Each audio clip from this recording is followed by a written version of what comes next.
नमस्कार दोस्तों, मैं इंजीनियर अनीस राज आप लोगों को हमारे YouTube चैनल सिविल अनीस राज में दोस्तों दिल से स्वागत है। बहुत बहुत स्वागत है फ्रेंड। आज के टॉपिक में हम बात करने वाले हैं। एक भाई का कमेंट आया था कि सर दो कॉलम के बीच की दूरी और स्पेसिंग कितना रखना चाहिए, कम से कम और ज्यादा से ज्यादा कितना रखना चाहिए। तो बहुत हेल्पफुल वीडियो है। हम जो बताने वाले हैं इस टाइप का नॉलेज आपको YouTube पे जल्दी किसी ने प्रोवाइड नहीं किया है, तो आप लोग पूरा देखिएगा। बताने के लिए तो मैं 30 सेकंड में बता दूंगा, लेकिन इसका कारण जानना जरूरी है। क्यों देना चाहिए, कम से कम स्पेस कितना देना चाहिए, ठीक है, होता है क्या, नहीं देने पे क्या हो सकता है। तो ये सारे अगर आप जान लेंगे ना, तो आप अच्छे से घर का काम करवा पाएंगे और अच्छे से किसी नॉलेजफुल आदमी से हेल्प लेके काम करवाएंगे और कोई दिक्कत नहीं होने वाला। और दोस्तों आप लोग भी चाहते हैं साथ साथ कि हमारा कमेंट के ऊपर स्पेशल वीडियो बनाए, तो आप लोग हमें थैंक्स बटन दे सकते हैं आप अपने अकॉर्डिंग, ठीक है। चलिए करते हैं। तो दोस्तों दो कॉलम के बीच की दूरी जानने के लिए, ठीक है, दो कॉलम के बीच की दूरी जानने के लिए आपको सबसे पहले ये जानना पड़ेगा कि आखिर कॉलम होता क्या है और कॉलम देते क्यों है। अगर ये दोनों चीज आप जान गए ना, तो बहुत अच्छे से आप समझ पाएंगे कि कितना देना चाहिए और नहीं देने से क्या हो सकता है स्ट्रक्चर के ऊपर, बिल्डिंग के ऊपर, घर के ऊपर। तो चलिए सबसे पहले हम बात कर रहे हैं कि कॉलम क्या। तो दोस्तों कॉलम एक कंप्रेसिव कंक्रीट फाइबर मेंबर है जो कि स्ट्रक्चर का लोड वेयरिंग करता है। दोस्तों कॉलम एक क्या है, वर्टिकल मेंबर है जो कि सारे स्ट्रक्चर को, कॉलम को, बीम को, स्लैब को कनेक्ट करके रखता है फाउंडेशन से, ठीक है। तो दोस्तों स्लैब से आने वाले जितना भी लोड है, जैसे कि एग्जांपल के तौर पे लाइव लोड हो गया, उसके बाद आपका हो गया डेड लोड हो गया, सेल्फ लोड हो गया, वो सारे के सारे फ्लोर बीम से होते हुए और आपका कॉलम का और बीम का जो कनेक्शन है, ज्वाइंट पॉइंट है, वहां से होते हुए आपका लिंटल से होते हुए या फाउंडेशन के बेसमेंट और सॉइल में ट्रांसफर हो जाता है सारा का सारा लोड।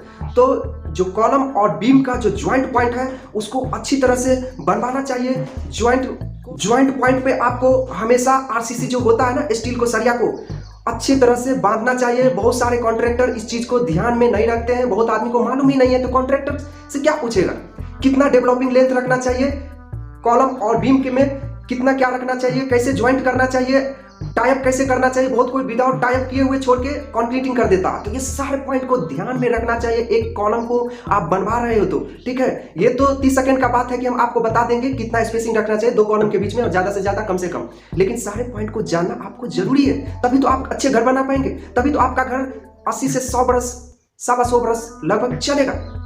तभी तो आपका घर भूकंप जोन में आता है तो उससे बच पाएगा, सिस्मिक लोड से बच पाएगा, विंड लोड से बच पाएगा, ठीक है। तो ये सारा पॉइंट जानना जरूरी। तो दोस्तों दो कॉलम की बीच की दूरी को प्रोवाइड करने के लिए यह 3 फैक्टर पे डिपेंड करता है। तो सबसे पहला हमारा फैक्टर है कि एरिया ऑफ स्लैब का स्पान। आप जो घर बनवा रहे हैं उसका छत का क्या लंबाई चौड़ाई है, ठीक है, इस पे भी डिपेंड करता है नंबर्स ऑफ कॉलम कितना प्रोवाइड करना चाहिए और दो कॉलम की बीच की दूरी क्या रखना चाहिए।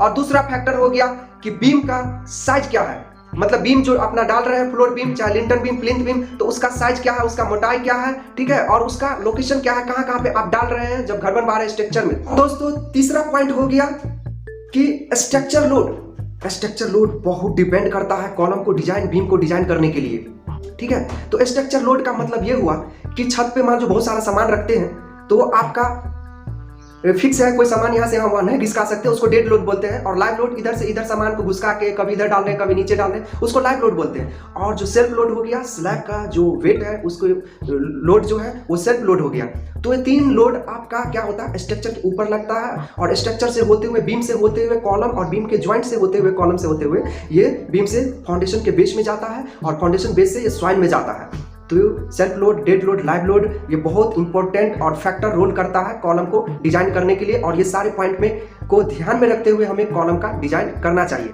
तो दोस्तों अब बात कर ले मेन मुद्दे का।